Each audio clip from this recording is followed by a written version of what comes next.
Hey everyone, I'm back with this weird Batman skill fighting series thing that I do, and this time we're talking about Catwoman.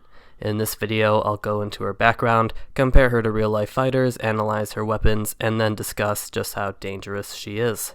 Bam! Let's begin. Catwoman is the alias of Selina Kyle. Born in Gotham, she spent her early life surviving through theft, and eventually graduated into a career criminal with a taste for fancy jewelry. Catwoman's rough upbringing made her not just tough, but skilled enough to hold her own with the likes of Batman and his sidekicks. How she became so well trained depends on the story, but we can assume that she learned from someone, and also had a lot of on-the-job training. Also, she's really into cats, I guess because she's a cat burglar, which I never really thought about until I started writing this script. Anyway, Catwoman is 5'7" and 125 pounds, meaning that she's not really that big compared to the average person. Had she fought in MMA, she'd probably weigh in at 115 pounds and be comparable in size to MMA fighters like Rose Namajunas, Joanna Jędrzejczyk, and Angela Hill. Catwoman's fighting style is pretty weird. She'll crawl around like a cat and then make out with people before tossing them over her shoulder. I know I haven't trained Brazilian Jiu-Jitsu since the pandemic started, but I don't remember making out with my professor before each judo throw. But who knows, maybe that's just something they show you when you reach purple belt. Moving on, Catwoman's main strategy is to move around extremely quick and explosively, and usually kick or throw her opponents while mixing in hits from her whip or other gadgets before jumping away with a display of acrobatics. The issue with this style is that it would be extremely tiring. Conor McGregor would probably call that an inefficient use of energy. I think Catwoman's style is probably the most exaggerated in the Arkham games and Injustice, maybe tied with someone like Harley Quinn. So the thing is, nobody really fights like Catwoman in real life. She moves way too fast in comparison with everyone else, which is nice for the video games and comics, but doesn't make sense for a real-life analysis. Just based on the use of her throws, ability to throw big kicks, and quick movement, I guess I could say that she fights a bit like Weili Zhang, who throws a lot of volume and is quick to execute throws, but, doesn't do all that weird cat shit. However, if I don't consider the games, I could imagine a real-life Catwoman fighting with something like a karate background, like a Michelle Watterson or a Wonderboy Thompson, who would use a more Brazilian Jiu-Jitsu style of grappling, like Mackenzie Dern. This is because I imagine Catwoman fighting like someone who would go quick in and out, get away, if they get trapped, roll out, or go for a quick submission. I mean, that's just kind of how I think she would fight based on her personality, as opposed to, like, a straightforward boxing and wrestling game.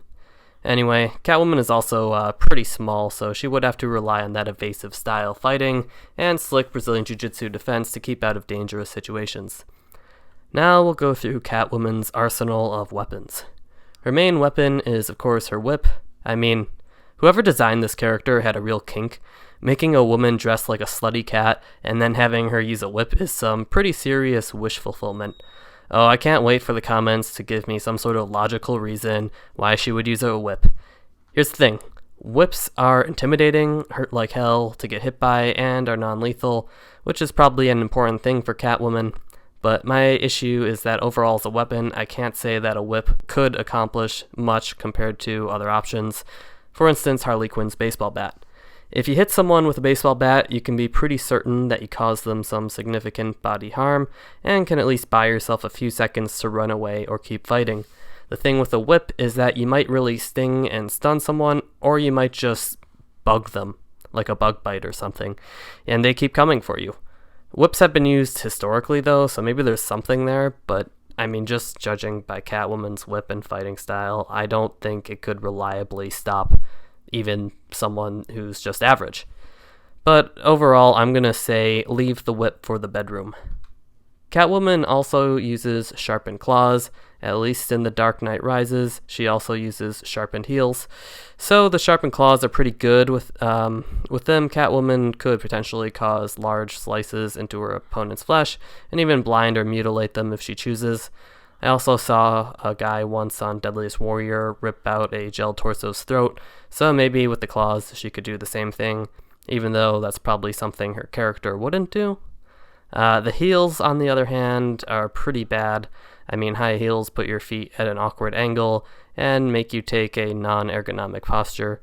Sure, adding the ability to slash and stab with kicks has its uses, but I mean, the second Catwoman tries to do anything athletic, she's gonna snap an ankle.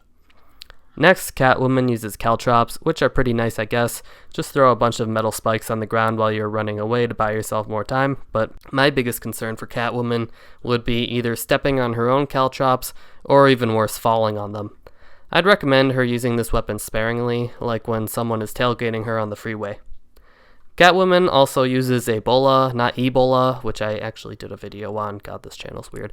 I'm talking about a rope with weights at the end used for catching people. These things seem to work a lot better in video games than real life, but hey, it's a thing you can throw, so it's not that bad, I guess, although I probably wouldn't waste my time with it. So that's all the weapons I can remember her using. Catwoman is sometimes a bad guy, so I'll give her a danger rating like I did with Joker and Harley Quinn. I would say Catwoman is about a 3. So for reference, I gave Joker a 7 out of 10 and Harley Quinn a 6 out of 10. The reason Catwoman's score is so low is because she has pretty poor choices in weapons, mostly relying on things that even a normal person might not be that hurt by.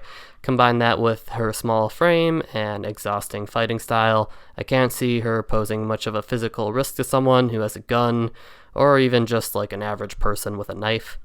If for some reason you need to defeat Catwoman, maybe she broke into your house to steal your prized kitten footy pajamas, you would probably stand a decent chance of warding her off with a firearm or even something like a baseball bat. She'll jump around for a bit, maybe try to whip you a few times, but if you can deal with that, she can't do much more damage than a relatively normal human with no weapons. So, that's the end of the video. Good news, I finally got more than 100 subscribers, so that video comparing Batman sidekicks will be coming out relatively soon. I'm debating if I also want to break down Batman before making that video, so we'll see. Last week, I made a Star Wars video about how to kill Jedi. I think that might be my best video, or at least one of them. So expect in the future more videos like this, breaking down superheroes, villains, and other things that fight. Okay, that's it everyone. Thank you for watching this. See you later. Bye-bye.